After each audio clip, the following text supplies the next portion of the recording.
everyone, and welcome to Happy Trails Hiking. It is great to see everybody today.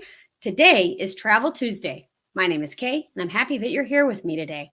I've got a great guest today, but the first thing I'd like you to do is hit the like button and share this out. It tells YouTube that I am doing something that you like or that I've got a guest on that you want to hear more from. So if you do those two things for me, that would be awesome. And it would be even more awesome because Twitter doesn't like me right now. So if you can help me out by sharing my tweet on Twitter, that would be awesome. Thank you so much. My guest today is the Wisconsinista.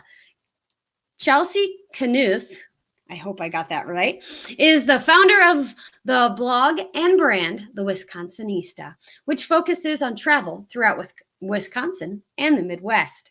She is a lifetime resident of Milwaukee area with a passion for tourism and outdoor recreation.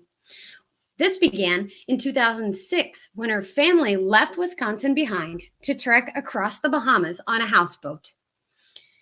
It was this 2-month-long experience that inspired her to seek out adventure wherever she could. Today, she is a competitive water skier, a German folk dancer, an avid hiker, and snowmobiling enthusiast. She has partnered with destinations and brands like Rhinelander Tourism, Marketing Committee, and Best Western. Let me try all that again. She's partnered with destinations and brands like Rhinelander Tourism Marketing Committee and Best Western to create and share social media and blog content, inspiring others to travel and explore. Most recently, her Pursuit of Coziness, anxiety-free travel campaign uses cabins and rustic interiors as a backdrop for its message to pursue travel in whatever capacity you are able. Hi, Chelsey. Thank you so much for being here today. Thank you so much for having me on the show, Kay. Oh, you're welcome. We have a great room today that is in our chat. And I do want to let folks know that you can chat with Chelsey and I and ask questions. And on YouTube, if you're on social, or if you're on your phone or on a tablet, there is a button that says live chat underneath. And you can click that button and see what everybody else is talking about while we're chatting. If you want to ask a question, please put at Happy Trails Hiking or hashtag Happy Trails Hiking, and I will get that question on the air for you. All right. The folks that are in our room right now are Gary from Life on the Trail, Inspired John, who is listening from the laundry room, which is a joke because everyone else says I'm working and listening from wherever they're listening from. Desmond Stonders is here. Lori Bryant, Marty's crew, who's listening from the forklift. See, I told you.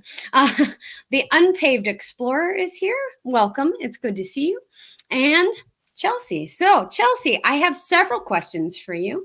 And I would just like to, start out by asking, since we're talking about travel anxiety, what anxieties do you often see that happen while traveling? Yeah, absolutely. I think that anxiety manifests differently for everyone. Everyone has different triggers and situations that, can set off anxiety for them.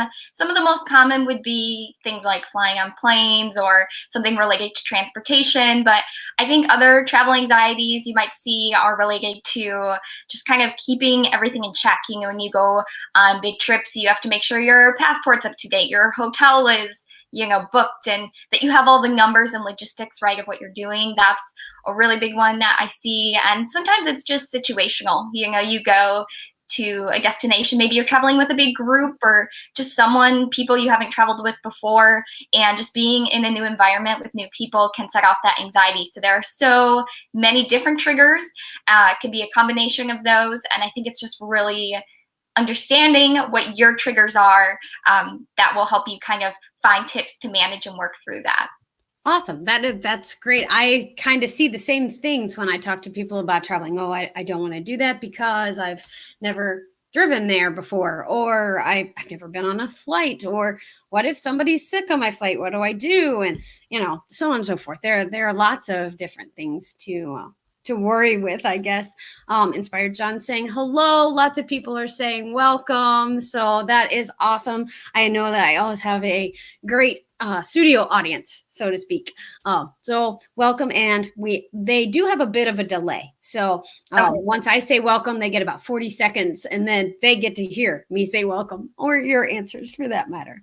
So I read Pursuit of Coziness, and I was I was already just like, oh, that sounds wonderful. So can you tell us more about your Pursuit of Coziness campaign? What is that all about? Yeah, absolutely. So I love travel in general, but I think my favorite destination and the one that I've always been drawn to living in Milwaukee and Wisconsin is the Northwoods. So we would go up north growing up, my family and I, but I think up north is a really popular destination when you're in the Midwest or the upper Midwest. And so for me, going to the cabin or the cottage or whatever kind of rustic getaway and escaping the city really proved therapeutic for me in terms of kind of toning down my anxiety and avoiding triggers. Another trigger that might set you off is being in a big city and around a lot of people. So choosing a destination that works great for you and your interests and your personality is really important.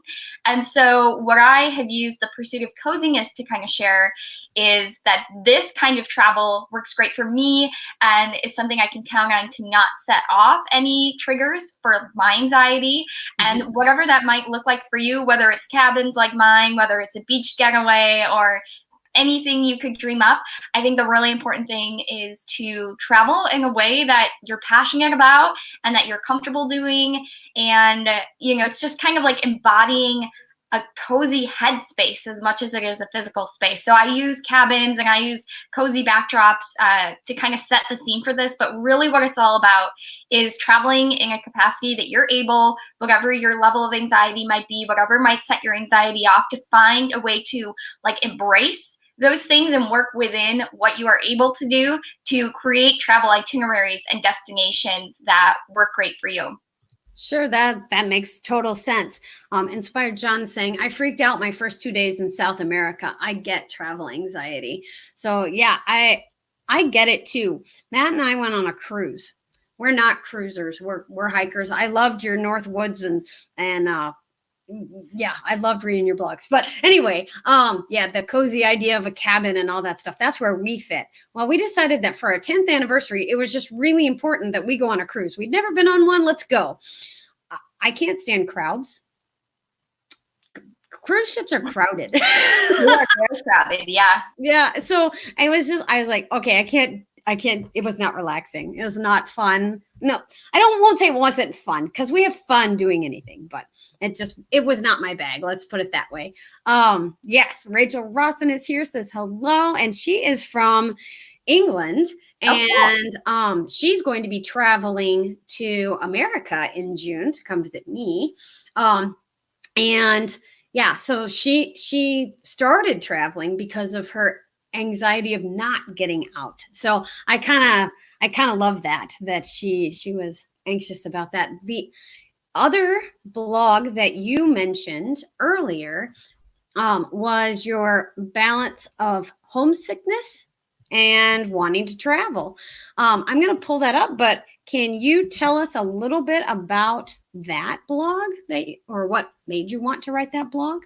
Yeah, absolutely. So that came before I kind of put the Pursuit of Coziness into words, and what kind of this focus on local travel for my blog really was, and how it really started, was the transition I had from high school to college, which sounds like so long ago in retrospect, but I always wanted to attend a school here in Wisconsin, loved it here, just like I was saying, loved up north, and knew that was something I wanted to kind of keep with me through college, but was encouraged to dream bigger and go somewhere that maybe I hadn't thought of but was dreaming of.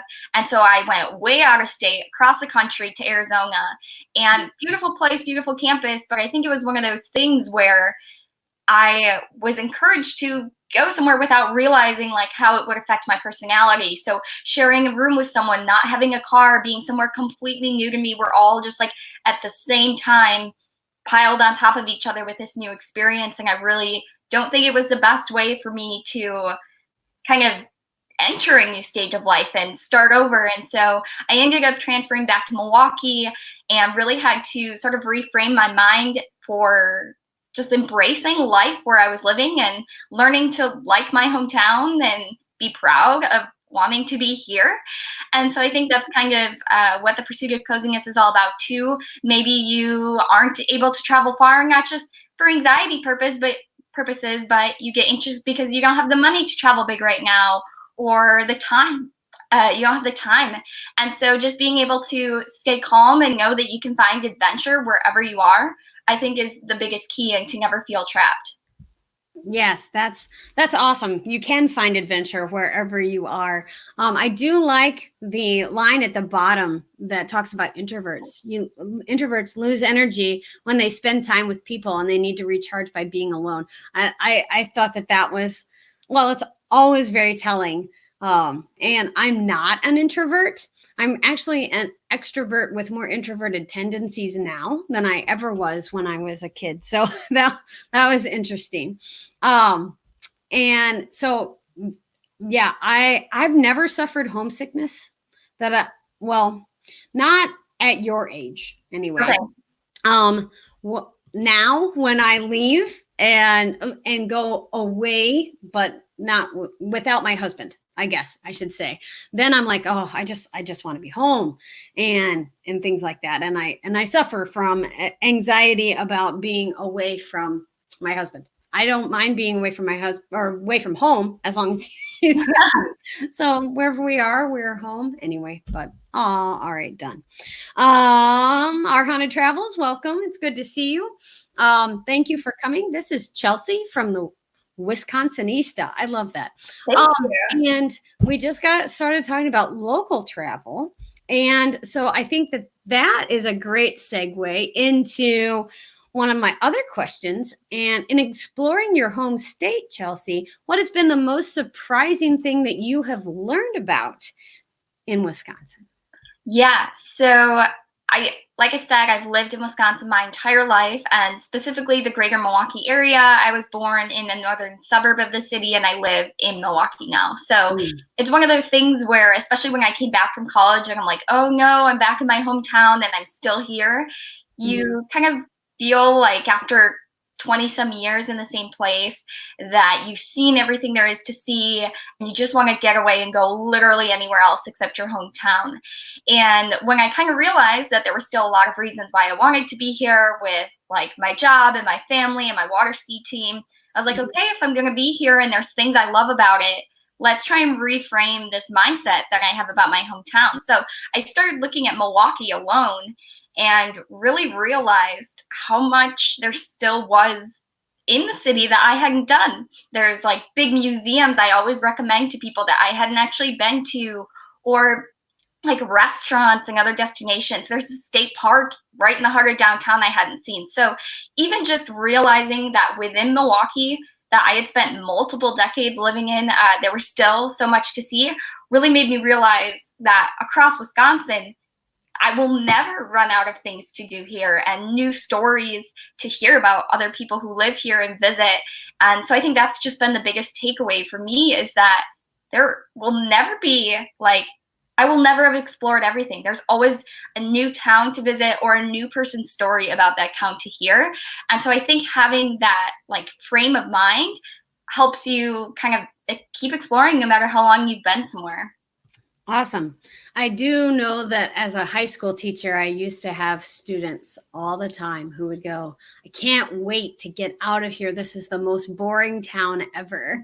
And now I am the one who's showing off our most boring town ever, So, and they do always come back. They always come back, and they always find fun things to do when they come back. So, yes, I agree. The most boring town ever, when you're young, is a good place to come back and explore with new eyes. And I like your idea of that new mindset.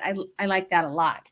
So that is awesome. I do want to ask, you've been working as a blogger for almost 2 years now. What are some of the things that people need to know if they think that they want to get into this field, in your opinion? Absolutely. So when I started this, I wasn't studying marketing or English or anything that feels related. I do have a geography degree, which I suppose is pertinent, but I didn't know anything about website design or marketing or SEO and really nothing like that. So I think the key, and a lot of people will say this, is to just start even though you don't feel ready, but to constantly be learning. I watch a lot of YouTube videos. I ask a lot of people who are more experienced in the field about what they've learned, and slowly I've been able to grow my skill set and really create this community, work on my brand, hone my niche, and all of that. And it's really, I think, the biggest thing to let people know is that it's a process, and the work that you make at the beginning probably won't be the best work you ever make in your career, but you should still give it your all. And then as you continue to learn things about SEO and what your audience wants to hear, you can go ahead and refine those older posts, and you can make your content constantly relevant and pertinent to the people that you're trying to help. That's awesome advice. I love that. Yeah, I looked back yesterday at one of our first videos and thought, oh, wow. But it is still pertinent and it still worked. We have a question from the chat. Inspired John wants to know, what's the most unexpectedly wonderful adventure for you and or Chelsey? So what is your most unexpectedly wonderful adventure? Yeah, that is a really great question. I think I mentioned before that people in Wisconsin and across the Midwest know to go up north to the North Woods a lot, which is something I've done my whole life. But one thing I hadn't done until recently was head west in Wisconsin, kind of like central west part of the state, and explore the driftless area. So if you're not familiar, Wisconsin is right along the lines where the big glacier that came through kind of stopped and started. So there's these really abrupt places where the prairie will turn into these rolling hills, and you get these crazy, unique rock formations. So that was something I kind of like knew about and was in the back of my head. But once you actually head to that west central part of Wisconsin, it completely blew me away. You'll see exposed rock all over and crazy rock formations and things like that. So when we headed west, that is definitely one of the most underrated parts of Wisconsin, I would say, that surprised me. I know that a lot of people know about Devil's Lake State Park, which is a great example, but if you head south into like the Richland Center area, or even farther north towards like La Crosse, Eau Claire, you'll see some really beautiful topography that you probably haven't heard about before. Wow, cool. Okay, I do have to say, and I'm going to share it because I was very excited about Bayfield, Wisconsin now. I want to go here. Look at that picture, guys. Doesn't that just scream Happy Trails Hiking needs to go there? I think so. It was that. I want to go there because of your blog, just to say. But yes, that was one of those places where I was like, oh my goodness. And so, whoops, wrong way there. To answer your question, what's my most unexpectedly wonderful adventure? I don't know. Everything's an adventure when you get to be in your 40s, there are so many things that you don't expect to be fun that are. And I guess mine would be Forest Park in St. Louis. I don't know if you've ever heard of Forest Park. I have a whole playlist on it, but it's this whole big, huge city park in the middle of St. Louis, and so many free things, and our zoo's there. And I spent a summer exploring it when I started blogging or vlogging. So there's that. I mentioned playlist, and you've now mentioned your YouTube channel. If you all will look down in the description, you can follow Chelsey on her YouTube channel. She's got several new things that she's thinking about putting up there. Do you want to give us a sneak peek of what you're thinking of putting up there, Chelsey? Yeah, so there's not the content right now, but some of the things I've done in the past are travel vlogs from my trips.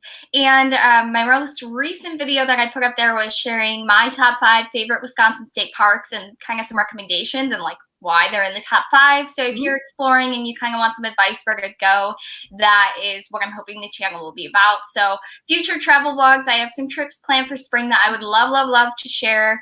And then just as well, Wisconsin travel ideas and itineraries and ways to get outside and explore. I'm hoping to be able to showcase those with different sort of helpful and advice videos that you guys can use. That's awesome. That's cool. And I enjoyed your tips for Wisconsin travel. So this morning. So that was really cool.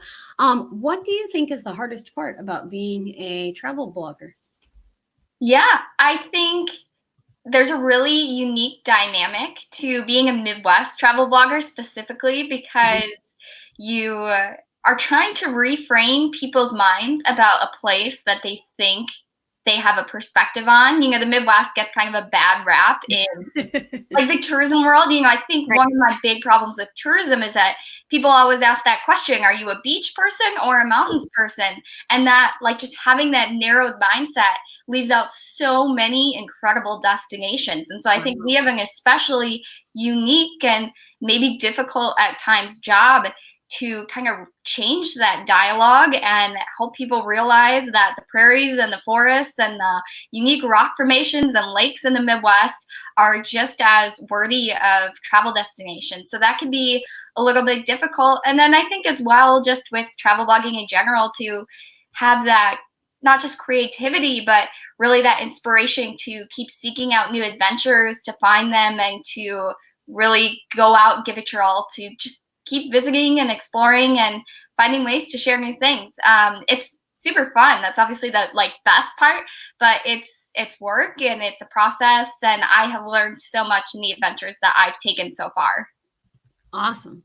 Yeah. Marty's crew is from Kansas and says we're not just flyover states. Yeah. So yeah, that's what I have enjoyed about getting in with the Midwest Travel Network and being in with the Travel Bloggers Associations is learning more about the areas that I didn't know anything about. I have so many preconceived ideas. Like we have Texas. Texas is supposed to be this flat, deserty, sagebrush, and there's some beautiful rivers and bluffs and canyons in Texas. And I was just like, what? And Idaho has been another state that I'm just like, what? Idaho blew me away too. I was very impressed. I'm excited to get to explore more of Idaho, but yeah. And I think even the southern Midwest, for me, it's a little bit closer for you. But when you really think about how big the Midwest is, there's this whole upper Midwest and then, Kansas and Nebraska and Missouri. I just haven't spent nearly as much time and as much as I want. Come down, I'll show you around. It'll be fun. Absolutely. It's so big. So I think the other thing to keep in mind is that the Midwest alone has so much diversity and landscape and people and so many cool things. So even when you think you've explored one state or one region, you can head up, head down, wherever you want. There's always new people and new places. Exactly. Yeah, from Ohio clear over to the western side of North Dakota. That's a long stretch of the U.S. Yeah. So it's fairly huge for the Midwest, and of course, north, and then I think we're the southernmost state. Missouri. I would say so. Mm-hmm. So Food Forest Permaculture has to leave, but it was good to see you. And he's from up in Canada. So cool. Yeah, in the pretty part of Canada. Like there aren't, anyway, no, I always say that Vancouver area. So cool. It is my pretty part of Canada. The part I'd like to visit first, I think. But and Marty's crew says, come to Kansas, we'll give you a tour. I would love to come to Kansas. I've seen some cool rock formations actually there as well. And that's been one of my places I've been wanting to visit. So. There you go. They'd love to go back to the Little Jerusalem State Park. It's a new state park out there, and it's in the Badlands over there. Yeah. I know. Also, Western Nebraska is super high on my list with Scottsbluff. Yes. What? That is such a gem. And the Oglala grassland over there, that is also very high on my list. Yeah, and Marty's crew lives in the Flint Hills area of Kansas, so on eastern Kansas, but still very pretty tall grass prairies. And our Haunted Travel says, go Bucks in Ohio. So they love to show you around Ohio as well, and some of the haunted destinations over there. So, yeah, it's been really fun to get to talk to you. What else would you like to share with our audience about maybe overcoming their travel anxiety? Few last thoughts here. Yeah, absolutely. I think there are a lot of tips and resources that you can find. Some really big and helpful pieces for me, just with things that I usually get anxious about, I'd say one of them has been traveling in really big groups. So if you happen to go on a group trip, or if you go on a cruise like Kay where it's really crowded, make sure you're with someone that you trust and you know really well, who can kind of keep you grounded and help you work through your anxiety. I always say that another one is to just check your facts before you go somewhere. So, if you look at your passport and you see that it doesn't expire for a few years, let that anxiety go away. If you check your plane ticket and you know what time you board, let that anxiety kind of melt away and just kind of fact check those things down.